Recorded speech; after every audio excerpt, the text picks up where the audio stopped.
So, ladies and gentlemen of Knucklehead Nation, Mooney May. Yeah.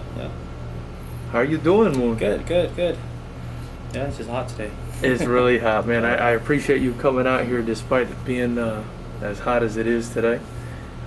Mooney, I wanted to talk to you because I spoke to Chris now, and I've worked with you in the past. And, you know, he told me about some of the great things that the people at Long Beach Kickboxing have done. Obviously, you're kind of, I feel like you're running it at this point. Is that what's happening? Well, I'm just in the background helping. I'm the guy that helps out here and there to get the fighters ready. I'm the background guy. I'm not the guy that shows his face. Gotcha. Yeah, so I'm more of the quiet one. And a fighter in your own right. I hear a good fighter. I just fight. and a fantastic trainer. I don't consider myself as a trainer personally. I got you. Yeah, the only trainer there is Omri. I'm still a student. I'm still learning. I see. So I'm constantly evolving with new students. Because this sport is constantly evolving. So you gotta constantly learn something new and be open-minded about everything. So, Mooney, I wanted to get you out here. You're also very humble guy like Chris. Now it was kind of hard to get you in front of a camera. But let's start back at the beginning. Where are you from? Tell me a little bit about yourself. Born and raised in Long Beach. Been in Long Beach all my life. Never moved anywhere else. Grew up in the hood, interracial, gang-related. Unfortunately, I fell into that little error and all that. It was more of a thing where you need to protect yourself versus being actually cool about it. Yeah. Couldn't walk down the street without getting in a fight, without getting shot. So been there, done that. Seen my mom get hit by a 40 bottle walking me to school. Wow. Cracked her head open. Just that. But unfortunately, that's the normal, and that's the crazy thing. And you mentioned that to me, and most people are sitting in the United States. I think they have a difficult time understanding what's going on in some of these neighborhoods. You told me you're Cambodian. Yes. You told me Cambodians have been at war. Yeah, ever since we came here. We had to protect ourselves. Came to Long Beach. Of course, we were getting picked on because they think that we're like some Asian guys that were, the typical movie type Asian stereotype. But we're nothing like that. We came from one war to another war, and that sucks. So you're getting people that had the PTSD or something like that, and they're over there just, military guys that come over here getting punked. We're not going to get punked, so we're going to fight back. And then they formed the little gangs, and from there it blew off. Gotcha. Yeah. So it was kind of that military structure and upbringing and what they were kind of forced to deal with in Cambodia. Exactly. Yeah, and then we're in another war and we have to fight again. And then now it's more about what color your skin versus where you're from. Yeah. And that's the sad part. So it's unfortunately one of my friends just passed away, like a childhood friend, like a week ago. So got shot, killed, just gunned down. Any idea why this is happening? Police said it was gang related, but I don't think so. It was just something just because of your color of your skin. Yeah. That's it. He was a good guy. We had our bad past. We don't look too approachable. Yeah. But I'm trying to look different and approachable now. Yeah. Wear tighter pants. Hopefully that works. But yeah, it's just crazy now. And then I'm trying to keep all these kids out. Yeah. If you come to us, we'll try to help do what we can just to keep you off the streets, as long as you do good by us and everything else, and keep your grades up and everything else. I laugh about it, because I look for the humor Mm-hmm. but it's not funny. Obviously, it's not funny. All respect to you and your friend who passed away. Mm-hmm. And just to touch on that a bit more, I mean, you told me in the past 48 hours, There was 8 killings in 48 hours. 8 killings in 48 hours. 8 people died in 48 hours. Just here in the Long Beach area? Long Beach. That was just last week. And these are all people you're familiar with?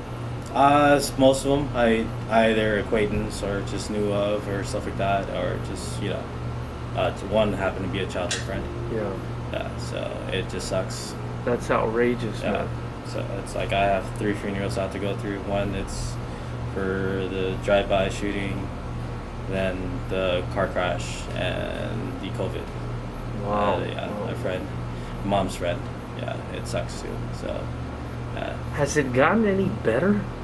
Actually, did got better, but we have Long Beach just like a little spike. It just gets crazy, and then it dies down. Yeah. Let the police die down. Then when you think everything's calm again, and then it just hits again. Are you still kind of living in that same area where you grew up? Actually, no. It's I live in Compton now. It's a lot. It sounds ghetto. Yeah, It is a little ghetto. But it's a lot safer for an Asian person to walk around the streets over there because they could care less about me. Yeah. At the end of the day, they think I'm Mexican anyway, so yeah. That's always interesting. Yeah. I grew up in Miami. A lot of the time, people thought I was Hispanic too. Yeah. So interesting to kind of be able to blend in like that. It's such a multicultural city. Oh yeah. What kind of is it the Cambodia background that got you into fighting, Mooney, or was it something else? It's okay. Omri's it's a deep family friend. So we consider each other uncle nephew, but we call him means great uncle or elder, out of respect. But my dad and he was friends back in Cambodia. Came over here. He opened a gym, and then they're like just come and train. I've been there since I was 4, so I started in 1989. Wow. Yeah, so, and then it was just constantly fighting. I started in the era where there was really no commissioner, nobody trying to make money off of you. Everybody was fighting. Smokers were the norm. Right. Right. So that's the era I came from.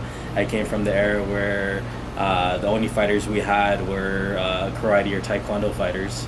Yeah, so we're constantly getting challenged by American kickboxers, taekwondos, karate, and all the other stuff like that. So, and you guys are kind of taught a martial art called Incarcerated. Yes, right? It's translated into freestyle fight. Mm. So, what I was taught and what he explained to me is that it's kind of like Bruce Lee, JKD, where you have a base. So that base is just, we're inside fighters, we're press forward, we're brawlers and stuff like that. That's the base. And then after that, it's whatever that teacher, from his experience, teaches and what works for him. Mm. So I don't take everything that he teaches me. I take the base and what worked for me in my past in my fighting. I'm not going to do a spin kick because I never landed a spin kick. Right. But the next person does a spin kick, but that's still Incarcerated because he still has the base. Gotcha. So it's really up to you and the person, but you have your base. Is it similar to Muay Thai? I think Krishna was telling me that some people feel like there's like a competition or conflict as to where these striking arts originate. In the beginning, when I was younger, when I was a hard-headed, a knucklehead, I was really into promoting the sport and talking smack about the other, talking about we started first and all that. As I got older, we all came from the same place. Mm-hmm. But if you want to really get down to it, if you really look at the old maps of Southeast Asia, it's all Cambodia. Yeah. If you really look at the old, so, and we had that way before, but, who's to say? Right. It is what it is. I just enjoy the sport. I, maybe might come out of retirement, maybe, and try to show you, what a real producer Ray fighter is. You know, I'm debating. I would love to see it. Yeah, so- I would love to see it. Anytime, you're always welcome. You know that you've put some really talented young kids out of Long Beach Kickboxing on my cards, man. I'm just really impressed by what you've been able to do out there. I think it was Christian O'Brien, obviously. He's the one that sticks out. I think Gavi Myth, too, even though he's just fought for us once. Yeah. I found him incredibly tough. He has a lot of talent, but I feel that he needs to learn some emotional. He gets too emotional into it. He gets mad. He's a great kid. I see a lot of potential. Yeah. But the next time you'll see him is when we teach him to calm that emotion down. But I think once you calm that emotion down, you'll see a different fighter. He's a beast and very young, you know. Yeah, very young. And Christian O'Brien, very young too, you know. So I'm very excited about what you guys are producing. They're part of the reason I wanted to get you behind the camera, besides your incredibly interesting personal story. Let's kind of get back to that. So you start there at the age of 4. You begin training, you go through all these smokers. At some point, do you fight a sanctioned fight, or you just stay underground? No, it was some sanctioned fights. There were some underground, but back then those were the sanctioned fights. Yeah. We didn't have a commission. Like, we didn't have rules and set and all that. We're fighting kids. We're fighting adults, you know, at gyms, and we're fighting everywhere. I even fought when I was a kid, I fought Julio Trana. Wow. From Foxhound Muay Thai. Wow, okay. He whipped my ass, but you know, we were kids. Yeah. You know, I give him that, you know. So, you know, great guy, loved him. You know, it's, you know, I love his parents, especially. He loved their parents. Yeah. His parents, you know, very nice people. I came in the same era with Julio Trana. Grew up at the same time of he was fighting and I was fighting. During my brother was fighting. You know, my brother's Mooney May. I don't know, you know, if you know who that is.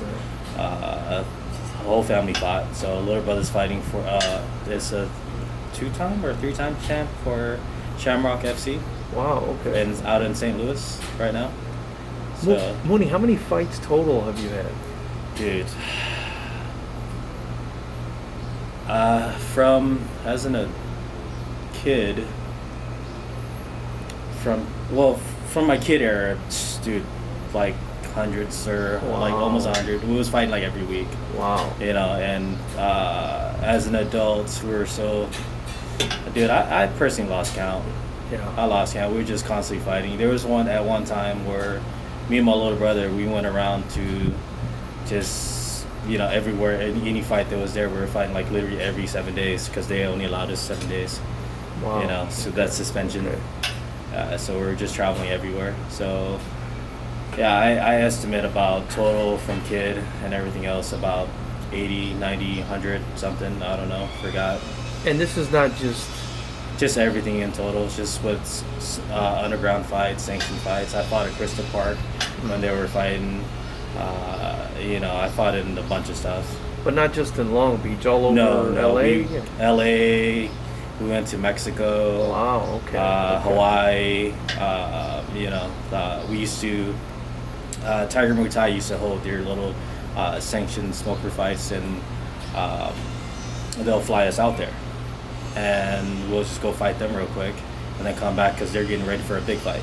Yeah. Or they're getting ready for a UFC fight. So they'll call us just to go over there, just underground and all that, and, you know, just hush hush, because they needed somebody to beat on, but, you know, unfortunately they need somebody tough, and yeah they called us. And I mean, I would imagine you guys didn't always get beat on, or?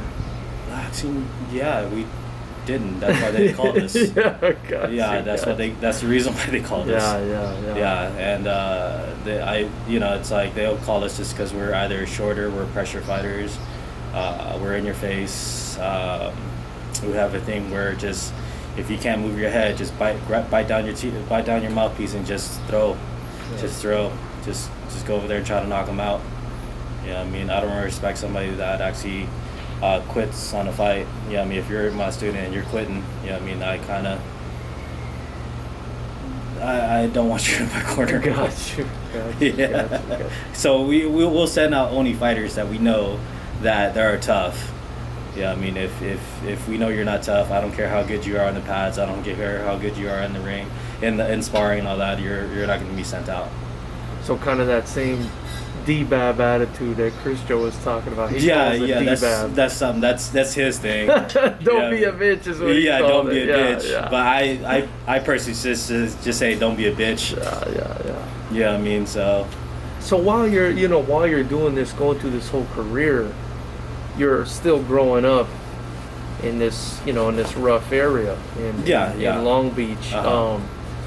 At some point did someone try to get slick with you and you were kind of forced to use what you know? Personally, I on the streets, I don't get in fights like that. I probably got in my last street fight was about 8 years ago, 7 years ago.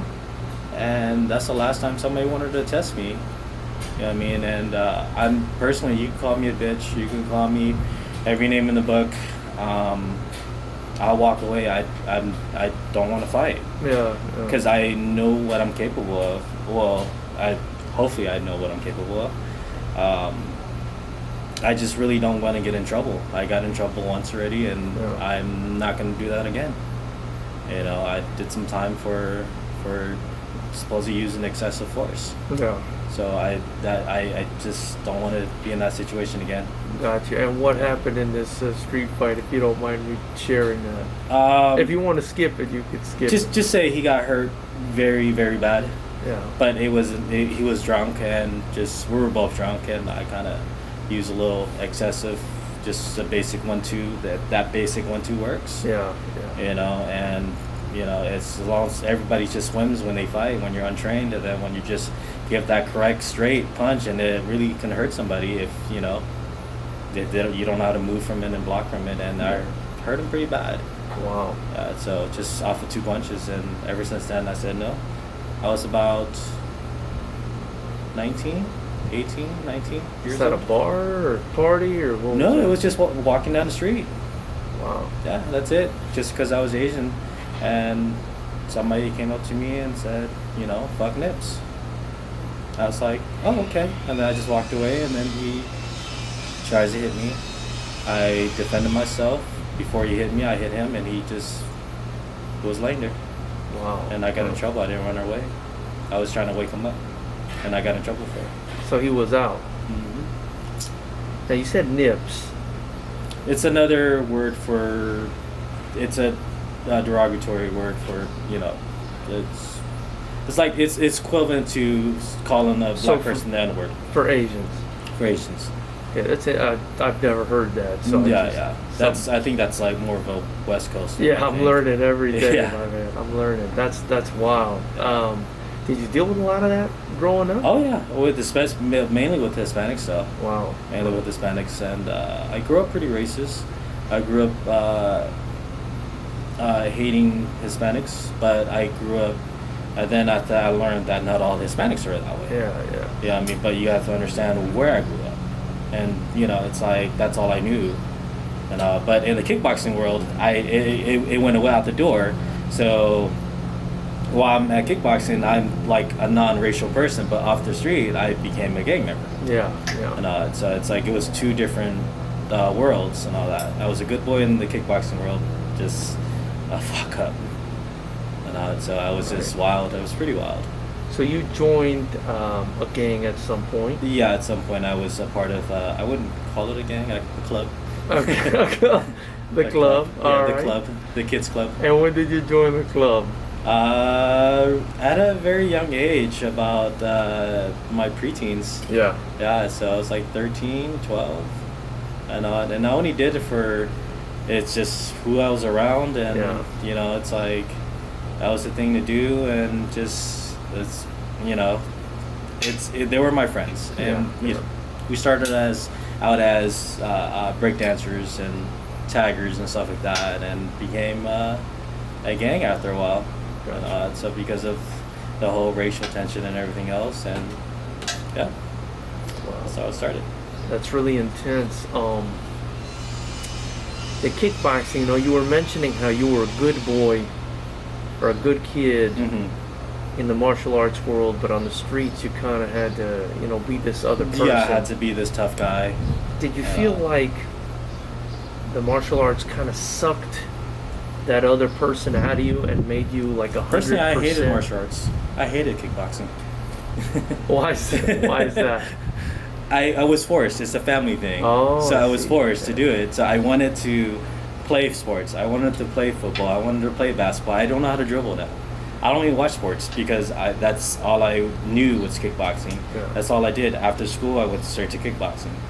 Came back off, go to sleep because I was too tired. The next day, go to school, kickboxing again. And Omri and my dad and everybody else that's, I don't know if you've been to the gym, all the guys that were on the wall, they kind of bred me to be who I am, but I rebelled. Yeah. Also. So I had my little rebellious days and all that, so. Yeah. I see. So the joining of the kids club wasn't just because of protection, but it was also maybe partially because of rebellion. No, it was actually for protection. Okay, Yeah. okay, I see. It was actually protection, and it was just for, you know, us kids just, you know, banding together thinking that we're starting a club. Gotcha. Just for fun, because it was a party crew and it's a breakdancing crew and all that, and you know, I was the tiger side, just messing around, and which became somewhat of a gang now. It's like, so. Did you feel like the martial arts kind of cleaned you? It made me worse because I knew how to fight, and wow. It made me knew that I could protect myself. So it kind of backfired learning martial arts then. Yes and no. It's like it made me humble now. Yeah. But it kind of backfired during that time. Okay. And all that. So it made me like, yeah, I'm the tough guy, this and that, and you know, I was untouchable. And which during that time I was fighting a lot, and I was going undefeated for a while, and I felt, of course, when you go undefeated for a while, you're gonna feel untouchable. Yeah. Yeah, so I had a low point, and then I lost like 4 fights straight, and I got depressed. You know, like a lot of you, I don't know if you spoke with a lot of fighters that when you start going on a losing streak, you're just trying to reassess yourself. Yeah. And you get real depressed about it. And around what time did that happen? That happened, there was a time where I was only like 17, 16. Yeah. And I was like, what the fuck am I doing? I thought I was this tough guy. Got beat down and all that. So, but when I was younger, when I was younger, you know, you don't think about it. You're just young. It's a normal thing. Yeah. You're just fighting just because your dad made you. Yeah, or your uncle made you. Gotcha. And they used to beat me up. They used to whoop my ass even more at the gym if I lost. Oh, wow. So I made sure that I won. Yeah, I mean, so they're like, why the hell did you lose? You know what I mean? We were training, doing this, doing that, and you lost. So these old school guys will come in there and take me in the ring and beat the shit out of me. Omri will come and beat the shit out of me with this. He has this little stick that he'll freaking poke you, and just a little bat that he'll hit you with it. Wow. He was pretty tough. He's a nice man now. Yeah. Back then he's a tough guy. I love the man.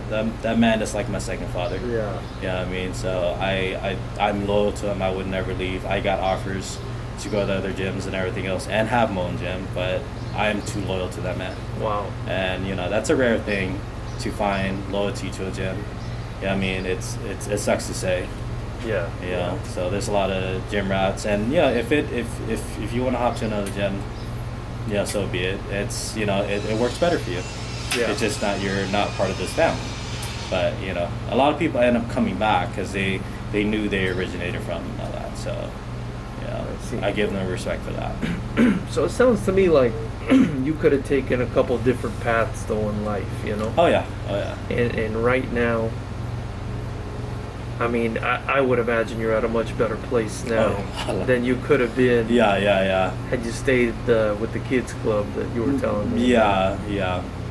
And I kind of changed too, just for my son, and he's training over there too. And he was supposed to fight on Troy's thing before COVID, and COVID hit, and then he was pretty upset about that. I gotcha. That would have been his first sanctioned fight.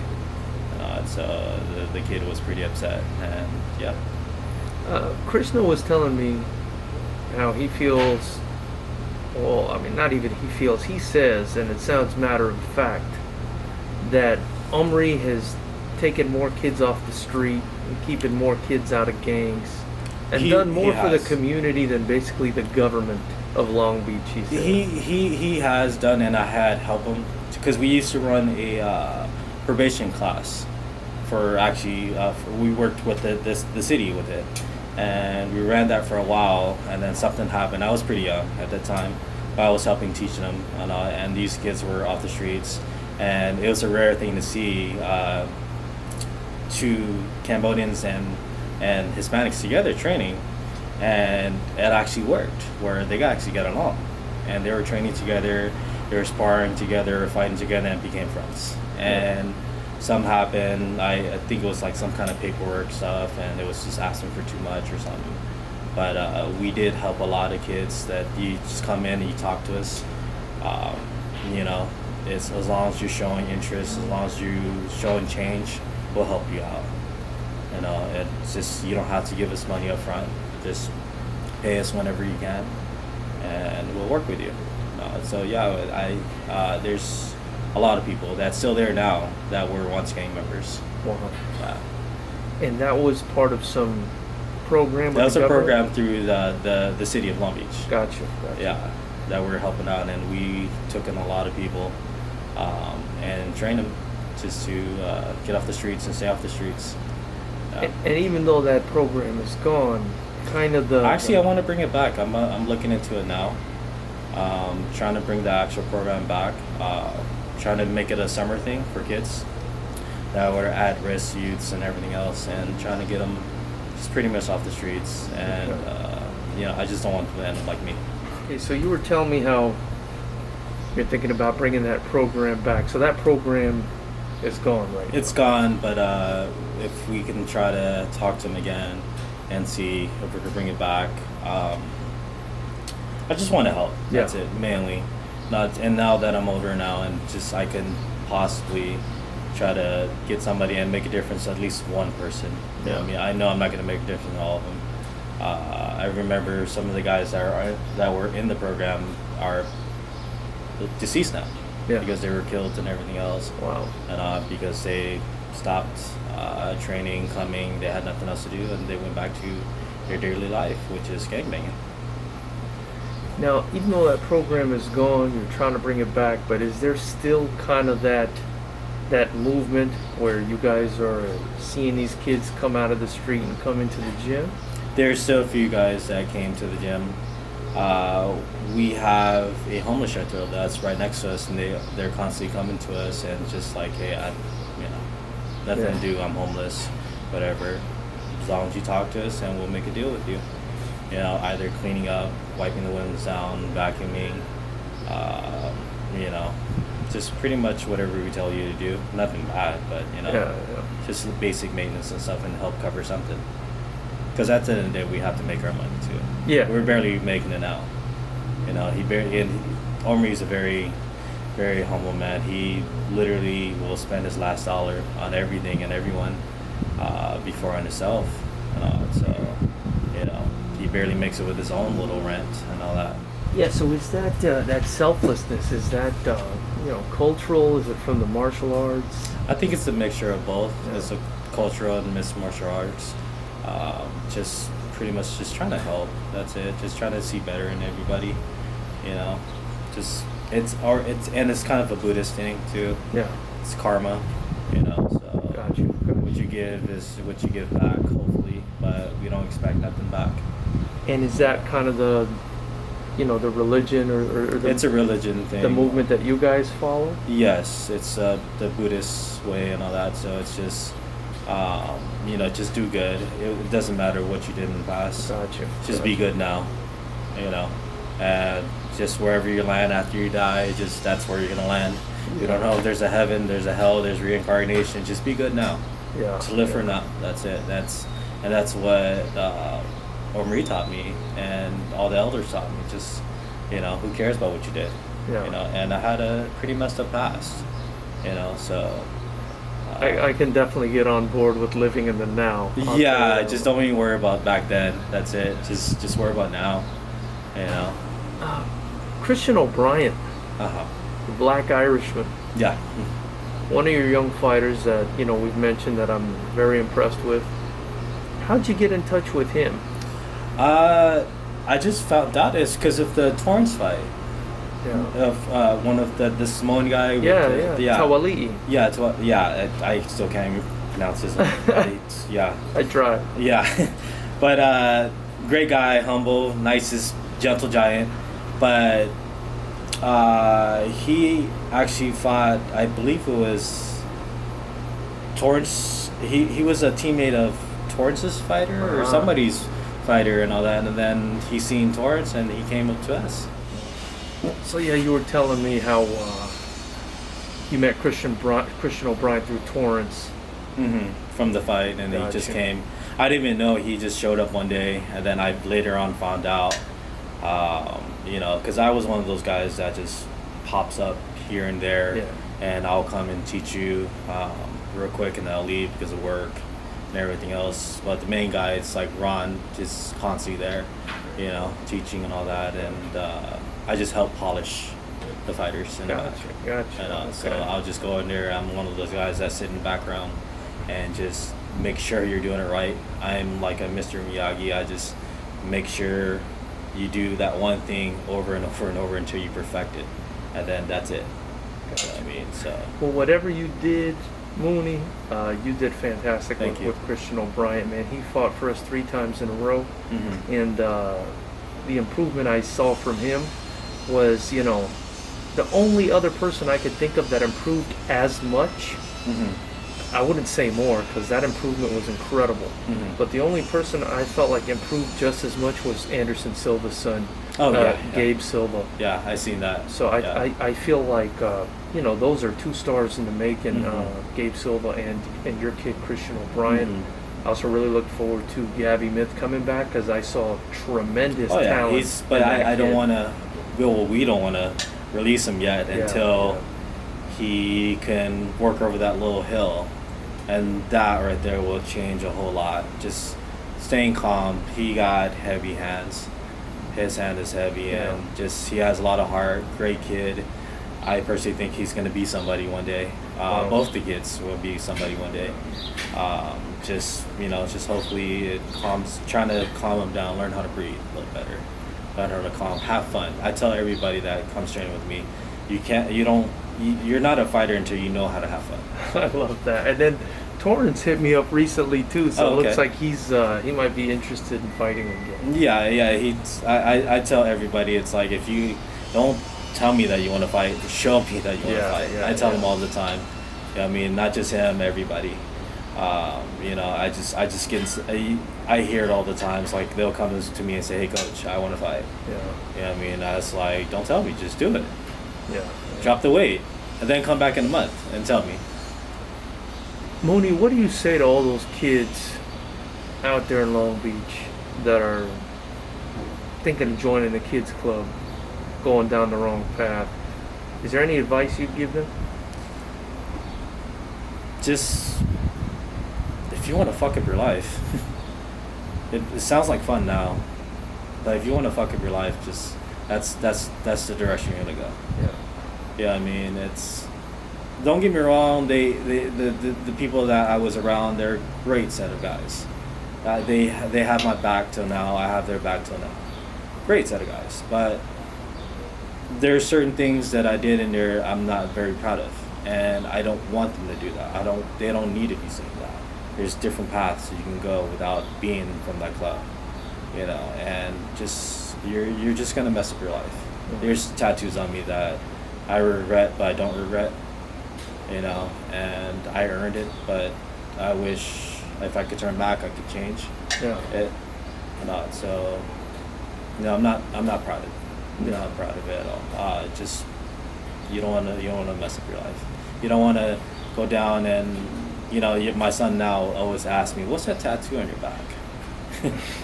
And it's like I just tell him, it's my bad pass. That's it. I won't tell him anything. he knows I was from somewhere. Yeah. And but I don't want to reveal that side. I want to let him know I'm just a dad now. Just want to take care of you. I'm trying to keep you out of the streets. How much time did you spend incarcerated? I was in and out. The longest period of time I had was like a year and a half or so. Wow. And then it's not that long compared to everybody else. Right. But I was fighting my case for a year and a half, and then That's- I beat my case because it was ended up being self-defense. And because lucky neighbor or lady that was there, a year and a half later, she finally came and they finally got. I don't know how they got in contact with her, and then she came and testified saying that I was protecting myself, and he started it first. I was trying to walk away. Wow. And that's how I beat my case. I was supposed to do a long time. What were you looking at? I was looking at about 10 Wow, man. 10 years and all that. So 10, 15. So I was looking at that. That's what they were hitting me with. They were trying to scare me with it and everything else. It just, unfortunately, it's just happened that way where, he just got severely hurt. Wow. But that was off of 2 punches. That's the crazy thing. Right. That's the crazy thing. It's like, it's just crazy. I don't know. It's just, I don't know my own strength, I guess, It just happened out of nowhere. Yeah. I mean, maybe it's, there's some lesson learned in this to, if you don't know what somebody else knows, maybe it's better not to look for trouble, you know what I mean? But obviously, I wish that person health as well. I don't want to see anyone get harmed or die, especially in the ring. I'm always panicking when I see somebody get knocked out or something. Or leg broken. right. I was skirmishing that day. That was crazy. That was skirmish. But then it's like we have a history of that, of leg breaks. At your gym? At my gym with Mal, he broke 2 people's shins in half, twice in a row. And then after that, he couldn't get a fight. He couldn't get a fight no more. Like, who would you want to? He did it twice, and why would you want to put your fighter against somebody that did it twice? Right. Because his style was that he had the base, but he said, just chop up the leg. I want you to block my kick. That is the board. I'm gonna break it. Wow. So he'll chop at it over and over and over until it breaks. Wow. He doesn't care. So that's how he teaches and all that. Yikes, man. So now he's older now, and he's a trash man. But he can break people's shins. He can break people's shins. Yeah, so that's terrifying. I would not want to fight somebody that has broken multiple people's shins. Oh yeah. Do you recommend martial arts for these kids coming up? Yes, I do. And I don't want to force anybody onto it like how I was forced, because when you're young and you get forced on it, you're obviously going to rebel against it. So that's with my son too, and I don't force these kids. I want these kids to want to do it, and I do recommend it. It shaped me who I am now. Like I said, I hated it growing up, but I was forced doing it, but I learned to love it. Yeah. It made me who I am. It made me humble, and it gave me something to do.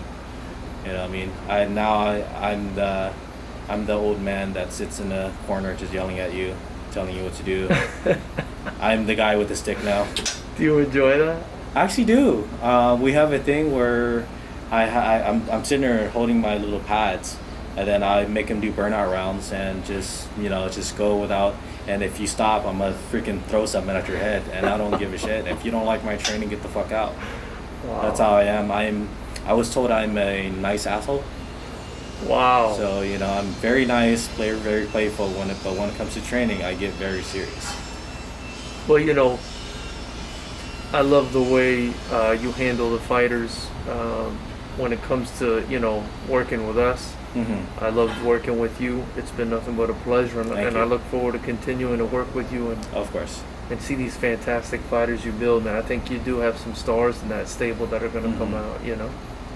And hopefully make Long Beach Kickboxing a household name at some point. Yeah. Where can people find out more about you, Long Beach Kickboxing? Where could people maybe come in and train with you? You could just message either me or go to our Facebook page, Long Beach Kickboxing Center. Just message us directly, or just come over there in Long Beach off of Anaheim and Pacific. Come in, talk to us, or call in, whatever. You know, we don't bite much. You know, just expect to, once you come in, everybody gets treated the same. There's no pro, there's no amateur. We're just family. You're gonna get your ass beat like everybody else. Mooney May, I love it, brother. Thank you so much for your time. Thank you. Yeah, man.